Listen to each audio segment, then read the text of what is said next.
So there's potentially quite a bit of money at stake for folks if they're in the situation where their 2020 income was a lot less than their 2019 income.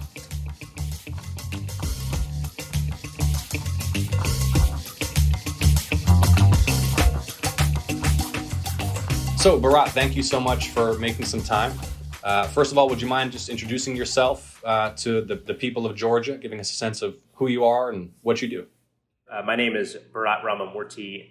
I'm one of the deputy directors of the National Economic Council, which is the team that helps the president formulate economic policy. Thank you so much for being willing to help inform folks about the American Rescue Plan, the stimulus bill that we just passed. You know, folks have a lot of questions about the stimulus checks, one of the most popular provisions of the bill. And a lot of folks have already received payments. Some folks are still waiting. For starters, can you just give an overview of what are these stimulus checks and who's eligible for them? 100 million plus households are going to receive these stimulus checks, which are intended to help families, help people who were struggling through the pandemic. Any American who makes up to $75,000 a year is eligible, and any couple making up to $150,000 a year is eligible for the full $1,400 per person check. Also, every child in this country who lives with parents making those under those amounts is also eligible for a $1,400 check. So you have a situation where a typical family of four, 2 parents, 2 kids, is eligible for $5,600 in total checks. And how do folks receive this money? And how do they find out if they're going to get it, for example, by a check in the mail or a debit card or direct deposit to their bank account? Sure. So I would encourage folks to go search Get My Payment, and that will take you to an IRS website. Once you go on that website, you just put in some basic information about yourself, and it will tell you, has the check already been sent out to you? What form is it going to come in? I should note that generally speaking, a lot of the payments are going to go out via direct deposit. And if you're going to get the check via direct deposit, you should have gotten it by now. If you haven't gotten it by direct deposit yet, and you're eligible, you'll either get a check in the mail or you'll get a debit card in the mail. So keep an eye out for that. And how many of these have already gone out? More than 100 million of these payments have already gone out. That's the vast, vast majority of them. There's still several million left that have not been sent out, and those should be going out shortly via debit card or via an actual paper check. If you go to that IRS website I mentioned, it will tell you if you are eligible, if your payment has or has not been sent out yet, and what form you can expect it to come in. Bharat, let's talk about folks who haven't yet received checks. Some Social Security beneficiaries and folks who are on Social Security disability insurance are still awaiting their payments. What's the deal with that, and when can they expect payment, and how can they check up on the status of their payment? The issue is that the IRS has to do some additional validation for those payments before they go out. They are working hard at that. They expect to start sending those payments either in the form of direct deposits or checks or debit cards by April 7th for those who are eligible. And if you go to Get My Payment on the IRS website, starting on April 4th, you can actually track the status of your stimulus payment.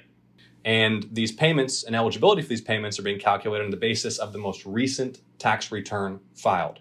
But for folks who lost their job last summer, they may still be eligible because they lost income last year and are now within the income threshold.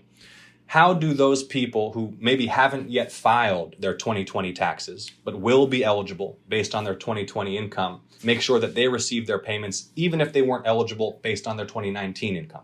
Right. So these payments are going to be based on your most recently filed tax return.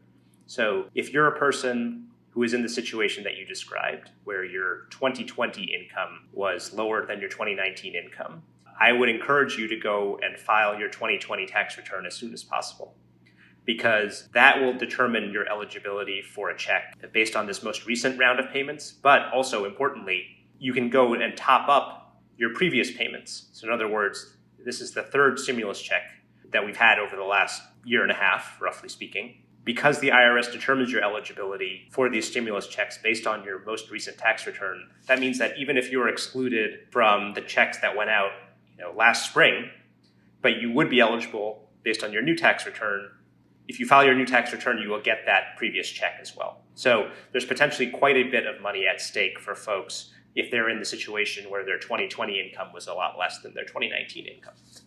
So let's say somebody made sufficient money in 2019 that they wouldn't be eligible for the stimulus check, but their income was reduced because of job losses or other issues last year. And so they are going to be eligible based on their 2020 income, but they haven't yet filed their 2020 tax return. When they file their 2020 tax return this year, the IRS is going to send them a stimulus check if they're eligible based on their 2020 income, correct? That is exactly right. That's really helpful. Let's talk about children and dependents. Households are going to receive $1,400, not just per adult, but also per child. Let's say a family has a child this year. So welcomes a newborn in October of 2021. Will they be eligible to receive a $1,400 stimulus check if they fall in the right income bracket for that child? Yes, they will. So it is based on your position in 2021. And as you said, if you are eligible, you also get the full $1,400 check per child. And if you have a child in the fall or in the winter of this year, that will entitle you to an additional $1,400 check. And the way they would do that is when they file their 2021 taxes, so in the spring, let's say, of 2022, and it says on that form that they had an additional child, that is what will then trigger the additional payment. So it'll come as part of your 2021 taxes next year. Got it. So, Bharat, a question that we get a lot from constituents. If folks owe back taxes to the federal government, if they have debt to the IRS, will that be withheld from this third round of stimulus checks? The short answer is no. You'll get your full check.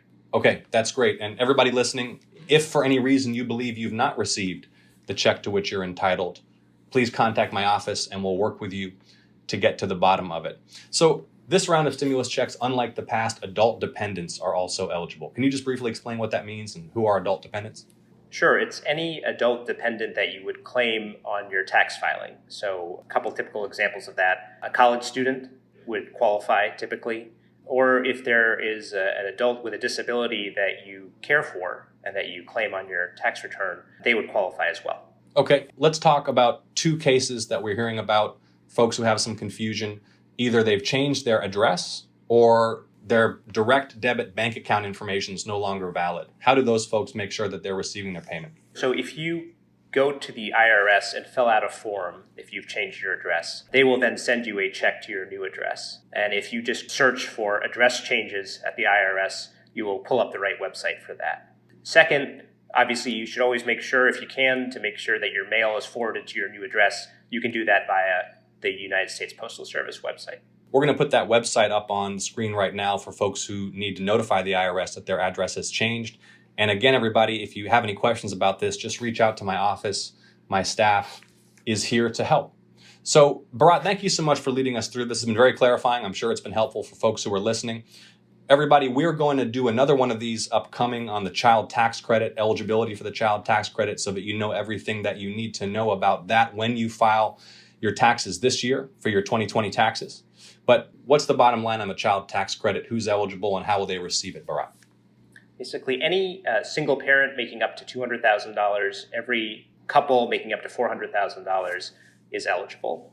And it is a $3,000 annual payment for any child between the age of 6 and 17, and a $3,600 annual payment for a child between the ages of 0 and 6, and that's up from $2,000 from what it was previously. So it is a significant boost in the benefits that we are sending out to parents with young children.